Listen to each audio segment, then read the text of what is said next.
So this is following up on the stuff that we missed. Yesterday I gave you all sorts of problems, challenges that we came up with and said we're going to solve them and show you how we're going to solve them with alpha. And also, Selwyn this morning talked about some things and said, well, hopefully we'll get to them. And I promised him I'd try to do some things that he didn't have time for. So I'm going to try to get all this stuff in. One thing I forgot to mention yesterday is, why did I join Alpha? Because some people say, Dan, why are you joining Alpha? You know, you did a spreadsheet, you're doing all this stuff and all that. Why did you go join Alpha? Well, besides the fact that Selwyn and Richard have been friends of mine for many, many years, and I used to be an Alpha user way back when. I ran my business off of it, etc. The big thing was from my Note-Taker HD product. You saw the note-taking product. What I found out is an awful lot of my users were taking the iPad, they were taking PDFs, normal forms that they had in PDFs, instead of printing them out or just scanning them in as an image, and handing them out to people in doctors' offices, people who were cleaning up messes at houses and stuff like that, ServPro and places like that, were taking their forms and doing their input with a stylus or their finger and filling out all sorts of forms on the tablet. And then, of course, they were sending them in electronically or whatever, and then they were being entered into data or somehow OCR or who knows what. But the thing is, what I saw is that the clipboard is going away. Just like if you remember in the old days, we used to do accounting with actual books of paper. It is called bookkeeping, okay? You keep the books. There are sheets where you spread numbers. That's where the name spreadsheet came from, okay? My dad used to do that stuff, and his dad, etc., when they ran their businesses. So that's going away just like it did with how computers took it. The clipboard is going away. Data acquisition's coming in. Great. I love to innovate in that user interface. I want to be in that world. That's what I'm going to do next. I'm going to do database, but wait, database. I have to do all that SQL stuff in the back end, and I can't spell SQL. But Selwyn and Richard know all about it, and I looked at it, and I've been following them, and I knew they were doing HTML5 as their delivery vehicle, which I had been preaching on my blog, independent of what they were doing. So therefore, match made in heaven. One day Richard said, "Hey Dan, this is a strange idea. Why don't you come join us?" And I said, "Strange idea. As I was driving here, I was trying to figure out what the commute felt like." So that's how I ended up at Alpha, and that's what I'm doing here. Once I started getting proficient in learning more about how to develop an Alpha, learning it and stuff, doing a lot of work. You saw what I did in the mobile world. I really care about that, and I wanted to see how we can take that mobile thinking, design thinking and all, and apply it to business applications that people like the developers. So we're seeing here the whole range of developers, some people who are very experienced and proficient at developing and writing code and stuff, to people who are just very proficient at what they do about their domain expertise. So that's why I'm here. Another thing I just want to make sure is that everybody here should get on Twitter, even if you don't use it much. It's just like, you have to sort of be in LinkedIn if you ever need a job. And just like in the old days, there was, way back when, there was Usenet and stuff where people used the internet and used message boards of sort. Then the IRC came in, Internet Relay Chat came in. And it was a way a lot of developers were able to get things done quickly and ask questions where other people would answer in real time. Well, Twitter is that nowadays. That's the replacement for a lot of developers. It seems to be the place where a lot of developers are doing a lot of stuff. So it's worthwhile to do that. So I just got a text message from my wife, and I was able to see it on my phone. I didn't have to know. If I could have just looked up. This is a Pebble. We'll look at this later on if we have enough time. But it's telling me the time right now. With an analog screen, I love it because I put an analog screen on it. You can choose all sorts of screens. So the reason I have this up here, you see, this is the data for the Bible. I took the data right off of Gutenberg gov.org or whatever it is, which is the free version of the King James Version of the Bible. I took that, threw it through a little Perl script or JavaScript script, and turned it into JSON. Okay, this is a list. Brace ID is 1. Each section has its own ID. The title is the Old Testament, the first book of Moses, called Genesis, chapter 1. The description, there is no description. My program can, if you flip a switch, say, take the first phrase or the first sentence or whatever and put that in. And the rest of this is the body, and that's just an HTML. This is the input that goes into the King James Version of the Bible. Selwyn wanted me to just to make sure you all understand what I showed you. So how big is that? How big is it? It's a few meg in size. It's 1,500 chapters in the Bible, which is it's a goodly number. It's equivalent to a lot of reference books, big reference books. Here it is running in alpha, okay? This thing actually works. It's an alpha app. It looks like this. I have not commented yet, which is why it's not available to you guys. It's got CSS of various sort. There is where I include the Bible and some stuff to handle persistent data, which we now have built into the system. In those days we didn't. And so that's, and additional resources include some images and stuff. So that's, and it has lots of JavaScript. In the JavaScript over here, it's the doc and JSON format, and that's it, okay? So that's that. So,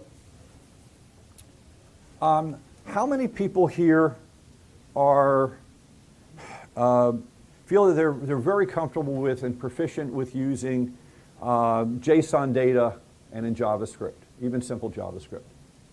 Okay, so good. So there are some, but there aren't many. How many people really don't know much about JSON?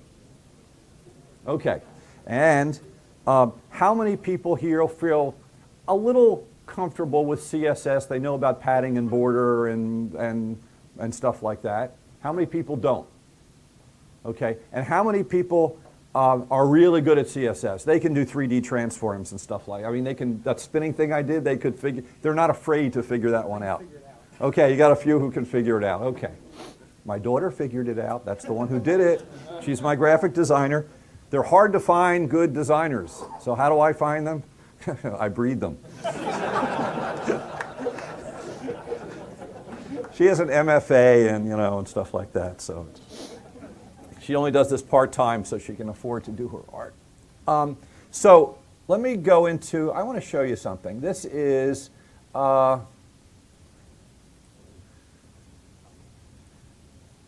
back to the template tester. Okay, so let me, and let's see, what do we do here? We push this button, we type in magna, spell it right, magnifier, okay. There we get the magnifier, and then if I just do this, yay! Is that okay? You can see that? Okay, so this is just very simple JSON, okay? I'm just going to give you a short little introduction for that. In JSON is a way of being able to say, create a constant, or create it by writing it like you'd write a constant in line, be able to write arrays and what are called objects. An object has names and values, And you can compose this. This is an array. It has 1, 2, 3, 4 items separated by commas. And each item is an object. And that object is first name, last name, first name, last name, first name, last name. Now these could all be different. They could all be the same. But here it happens to be the same. Yes? Is it just like XML or something? It's just like XML except simpler.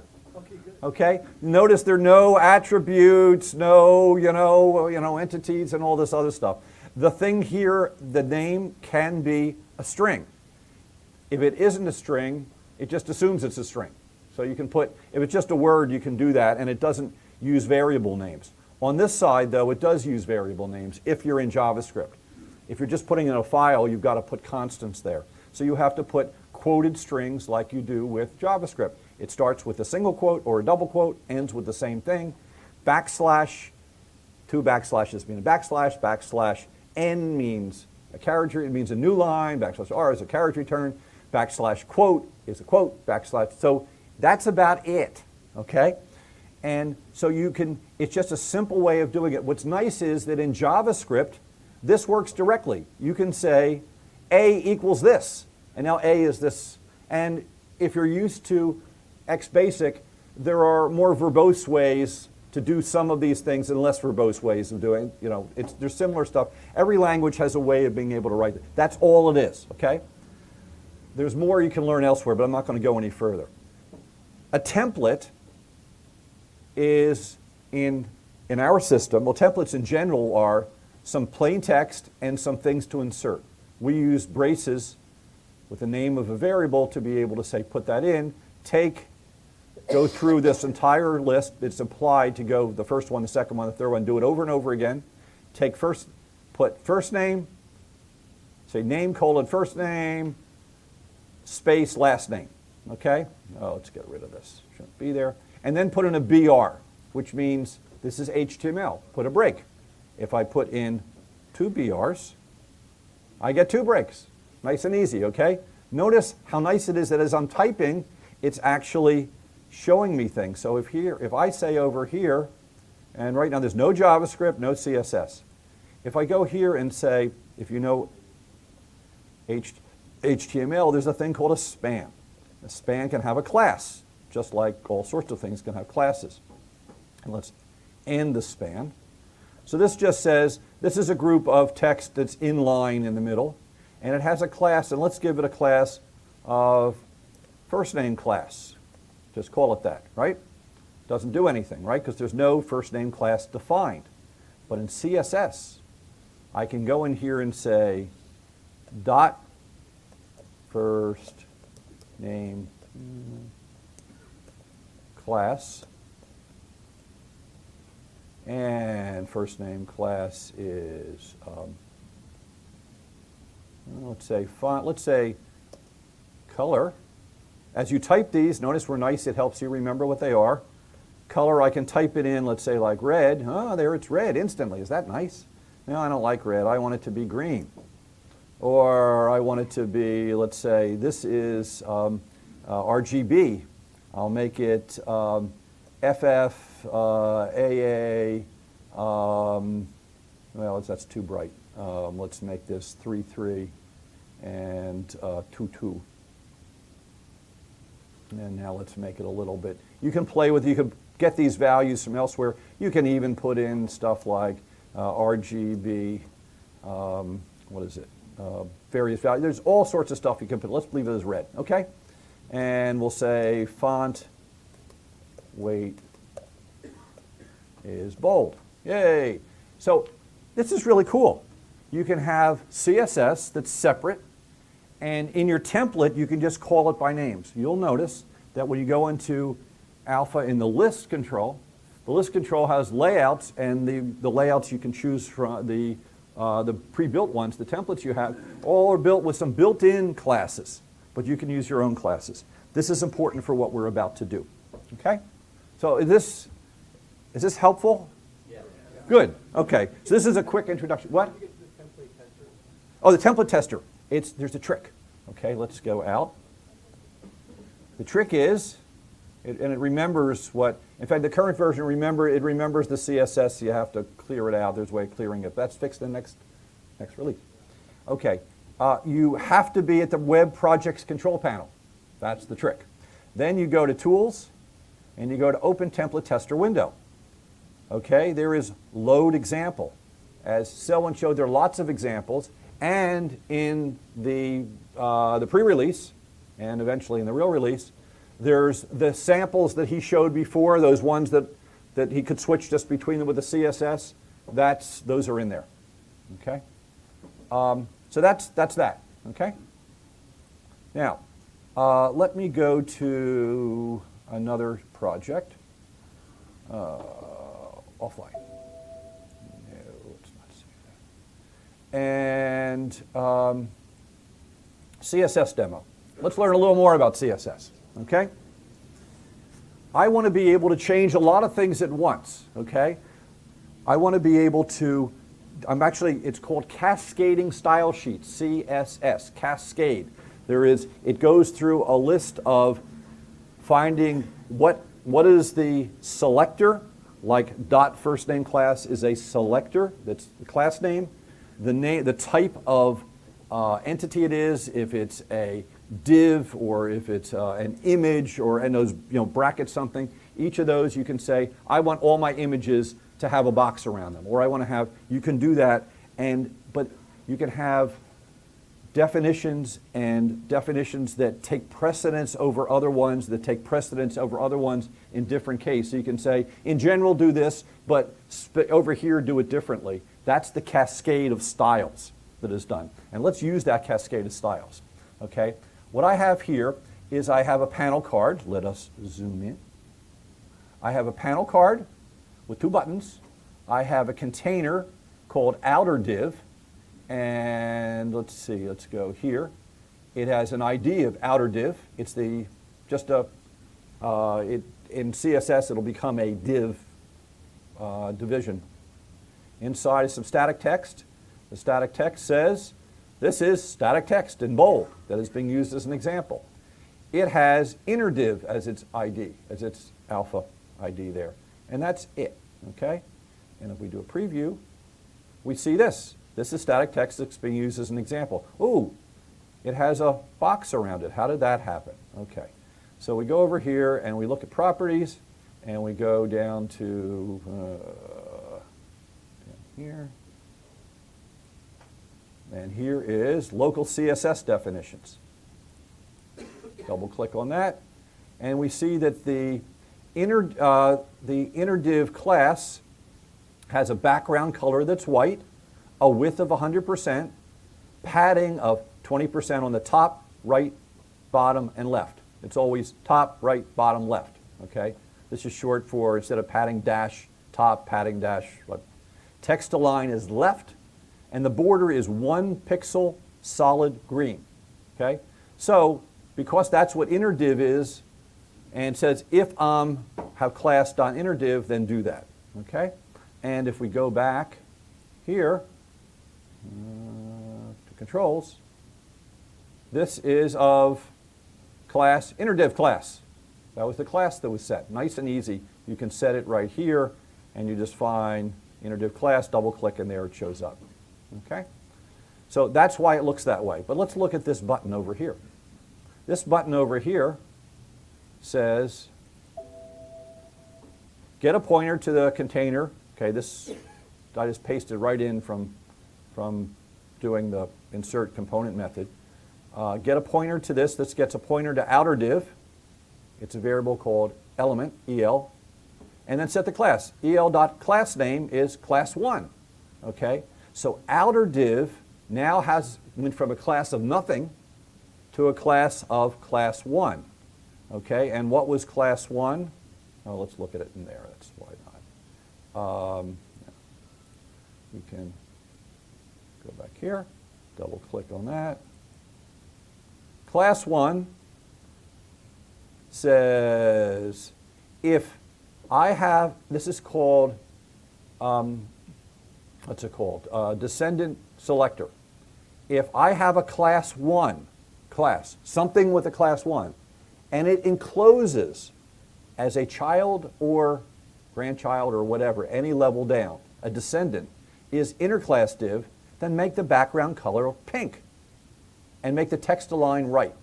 So all I've done is if I change the outer to class 1, then automatically this will override the background color of this.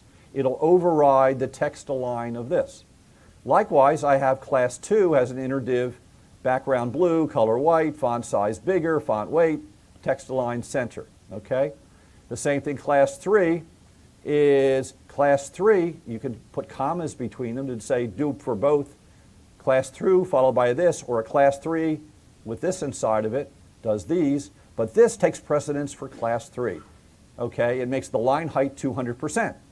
And, oh, by the way, in class 3, bold gets bigger, even bigger, and a color of yellow.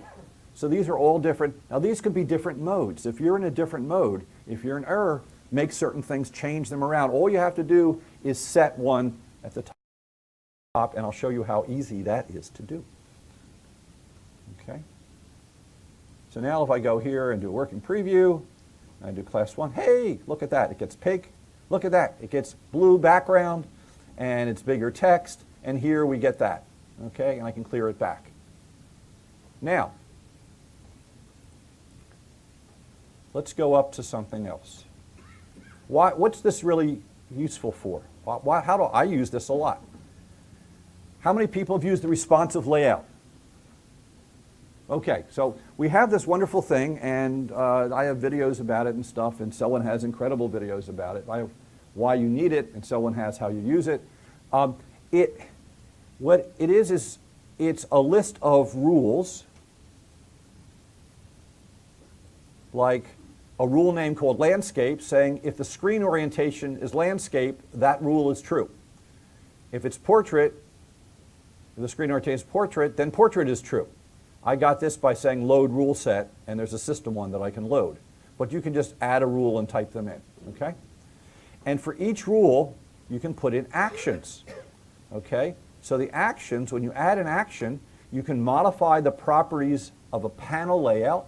You can modify properties on panel navigators, panel cards, you can add JavaScript, set the active layout in a list control. You can say in the list control, if I'm here, use this layout that has a lot of things because I know I have a lot of room in horizontal. But if I'm in vertical, I don't have as much room, so use a different layout and it will automatically switch between the two of them. And modify properties of a container, and you can say use this absolute layout. I've dragged things around, or this way drag things around. I like to use that one for horizontal versus vertical to make sure sometimes vertical you want to put them this way and horizontal you want to put them that way. This lets you do that.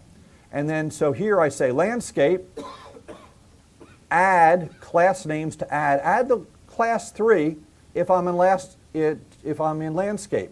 But if I'm in portrait, remove class 3. Okay. What that does is, go back here. I can put here, and I go horizontal. I get class 3 automatically. I go back, and I've done that.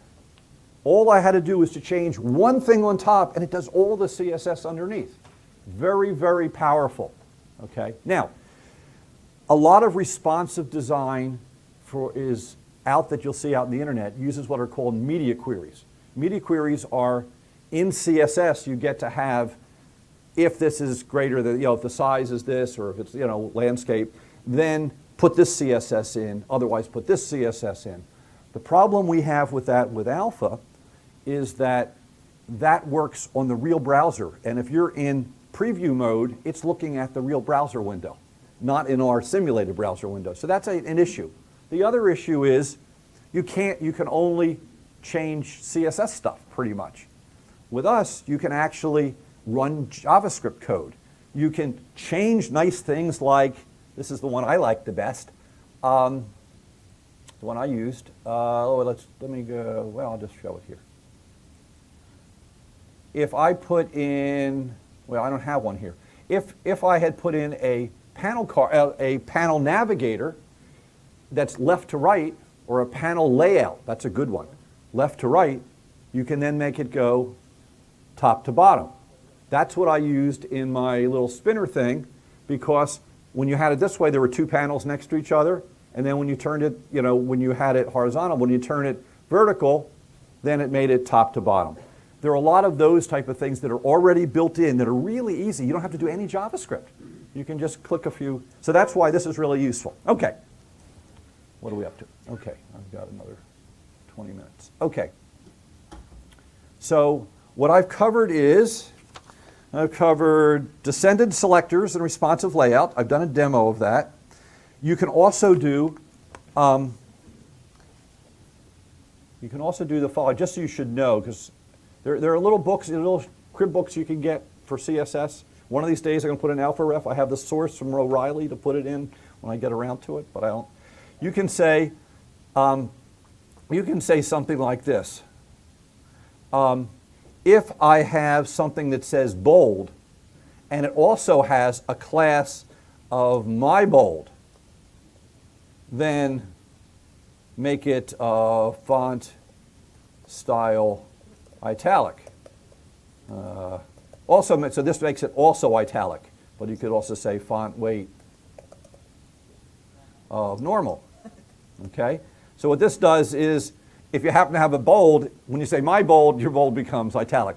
You can override those things. So you have right together, you have descendants, which is a real popular one, which is a good one. Now, if you're going to be working with designers who are really good at CSS, they live in this. This is what they're going to do, and you're going to be able to read their CSS or to be able to use it, understand what they're doing. Okay, done with that. So should I do app cache next, or should I do I guess there are templating, the even stuff. Okay, let me show you where we're going. So here is our issue. We had that demo that you saw. Let's see, get out of this. Yeah, save changes, no. And let's go to control panel, and let's do form views. Let's see, 27. Okay. So you saw this application. This is the one you can watch. You should go watch the video that I have showing. There's a 1.5-minute video that shows this running, and there's an hour video showing how to do it, but there's one that shows you it running. So we put in UK and, doing this. Oops. Oh, no. Sorry about that. Let's try it again. Oh, no, we cancel. I have to do cancel. Okay. Yeah, there's some old stuff. I don't, but right now it's because I'm using Chrome. That was a Chrome issue. Because I know that if I had run it without, it would not have. Oh no, I don't want that one. That's okay. Let's get this one again. Do live preview, start. Yes. Full preview.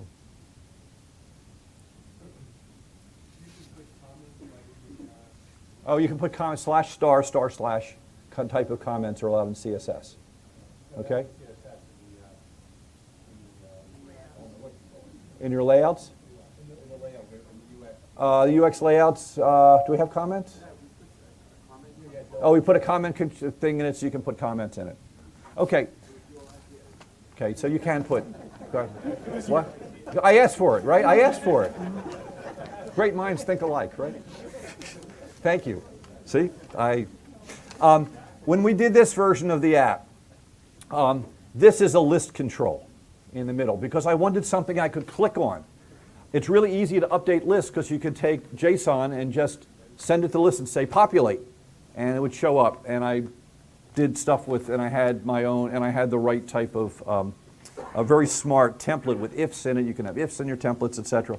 But it's not very general purpose. I said, look, I like this design's kind of nice like that, but people like forms. They're two-dimensional. They like short ones and long ones and stuff like that. We need to have a general purpose way of being able to lay things out. It's okay to lay it out in a spreadsheety type way, like a simple table if you want. It's okay to default to that. But I want to be able to do any HTML for laying out. Okay, that's an issue. The other thing is the design we did here didn't let me have tables and subtables, and all as Selwyn showed this morning, we can have all those sub. So, so what we did was, let's go to, we have a new design, okay? This new design says, okay, we want to be able to have forms that look like a piece of paper, okay? This is an example of a form. And I should be able to click on something and have it come up like so, right? And next, previous, be able to have these type of things. I should be able to click on others, you know. It would be nice if then when I should be able to put in some of the lists down here, either one or all of the sub-list maybe, in a short, and you can click on it. I should be able to dive into the sub-list and be able to look at different line items. And for each of those line items, I need to be able to have different, notice different keyboards. Be able to handle lots of different keyboards. The other thing is I should be able to go to a specific place, jump to just to the right place, and configure my UI. So what we're ending up with is we need to be able to deal with a form. Templates are really cool, but templates you can't tap on unless they're inside of list items, right? So list items, you can click on them and, you know, and that you have an on click, you know, or on select. So it'd be nice to have a selection that would work on a template and have it work with touch. The other thing is it'd be nice if you have these if we had an easier way to bring editors in. I had to write all sorts of code and be able to do that. It'd be nice if there was a way of being able to encapsulate editors and have a standard way of bringing them up and down and putting their values so we can have libraries of them. So you could have all the different ones, the scroll ones and the keyboard ones, etc. And then, of course, a way to be able to go to a specific piece of data and configure the UI for that piece of data. So what we have developed, are developing, is something called, well, first of all, in order to have a template that you can click on, we have something called a view box. This is implemented. It's not shipped yet for you, unless you know the right people. But it will be really soon, okay? The view box is basically a template that has a concept of clickable items and selection. Selection is done by changing the class. It will add classes and subtract classes that you tell it so that it has the concept of, oh, it even knows next previous. You can say that is this a, so you can actually move through them, skip over things, etc. That's built into it. Kind of like the list control has a lot built into it. So we have this thing called a view box. Okay, so view box will take care of all the stuff you see over here. We could draw that. If you have the right CSS, we could fill that out from data that came from a list control, like on the side we had over there, or from JSON data. Okay, that's the way the stuff comes from the server. Now, when you tap on it, well, what about editors? Well, we have editors. Okay, so we should be able to have editors. Well, we need to be able to say which editor goes with which item I click on. So I start putting that together. That we have a new thing called the form view. The form view just says, here is the view box that I'm going to use, and here's how it connects to the editors, and here is what I do when you push submit, and here's what I do when you push next, and stuff like that. That's what we have. And let me actually show you that.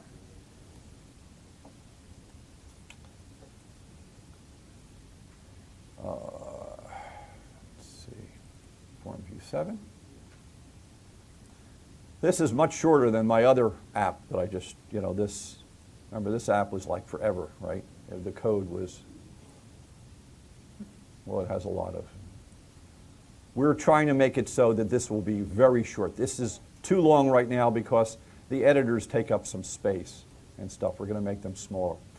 What this has is no JavaScript, except some stuff that's built in when it first comes up that will be built into the system, so you won't have to see it. Just like all the code for setting up a list, you don't see that.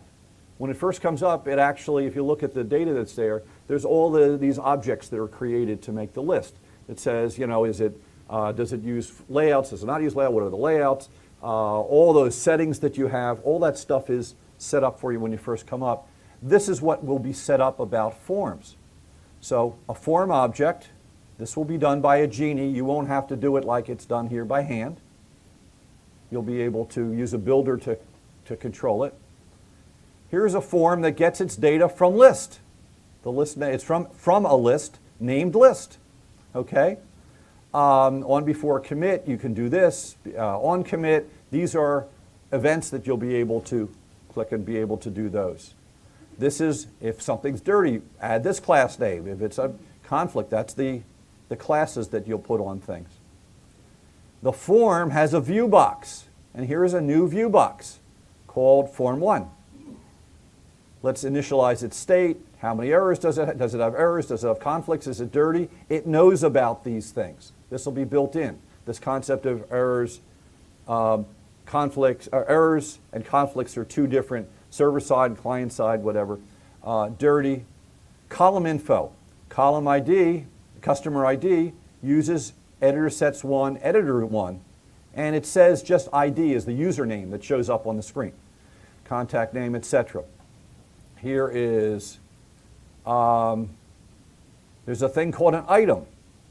Items can be of type value. In this case, a value is selectable. So next, next, next, we'll go through that, okay?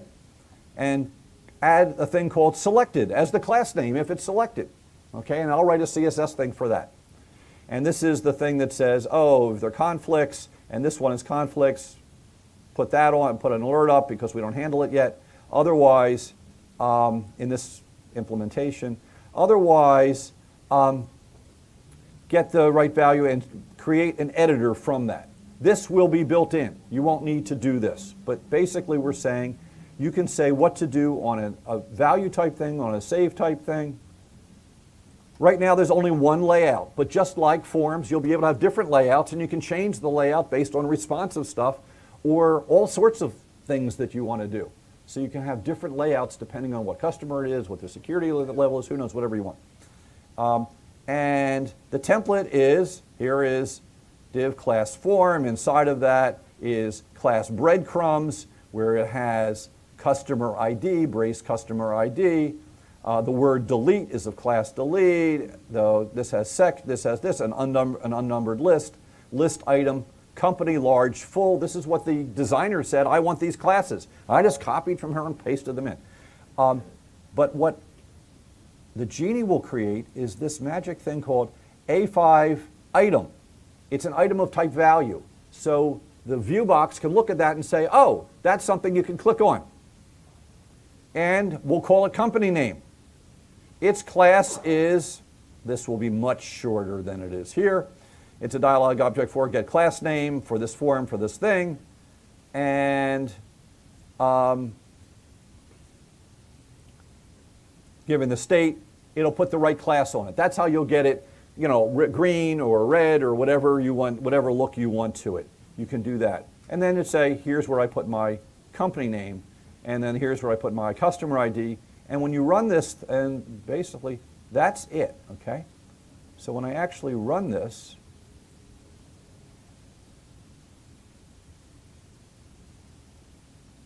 customers, this is actually running. Oops, it was a button. That's okay. It was running. Maybe this isn't the version I thought I was running. It actually did run this morning. But you notice it has lists. It has, it is setting the right class name, etc. It looks just like the design, okay? And we're able to, in fact, because I went over here and did right-click, view page source, copy, paste into the thing that I was doing. So we're actually moving along with this. We actually we have view box working, editor sets working. The form view is in final. We're getting that all working. And data navigation, we're working on getting that done to let you be able to get. Once it's all done, then we will have a Genie for it and a builder, so you don't have to do all the stuff you just saw. And you will be able to produce an app that looks like this, the same way you produce, similar to a grid, where you just say, I want to use this list, I want this field, this field, this field. So that's our vision, and we're actually moving really well. This is a very powerful, we are so excited about this view. This view box is like, it's even calls it, it's the list control on steroids. I mean, because you can do all sorts, the list can only do, and make lists and make sort of like, it's pretty good.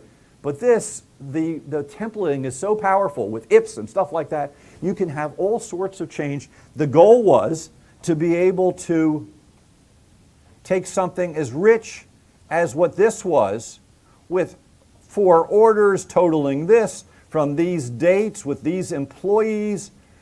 This you're going to be able, how would you build this today? This is just a simple template that will be able to do that stuff the same way the templates we already have in the system do it. Except these would be hot appropriately. Okay?